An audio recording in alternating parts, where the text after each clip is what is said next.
facem wheelie. Chestia asta. Chestia asta, da. Să începem.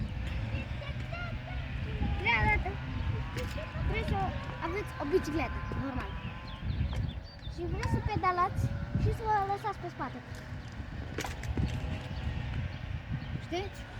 Gen, dacă vreți să fie mai lung, pedalați în wheelie. Acum, cum îl cheamă? Trebuie să vă găsiți centru, gen, unde vă încercați. Ca să faceți aia, trebuie să încercați mai multe poziții în wheelie. Dacă se întâmplă chestii în wheelie, să încercați să schimbați locul. Gen cum vedeți, eu pun sus și accelerez ca să se ridice. Și trebuie să-mi găsesc și centrul balanței ca să nu se întâmple asta. De-aia trebuie să-mi găsesc centrul balanței. Gen să pot face. Care gen, dacă îmi vreți toate chestiile alea, ar trebui să fac asta.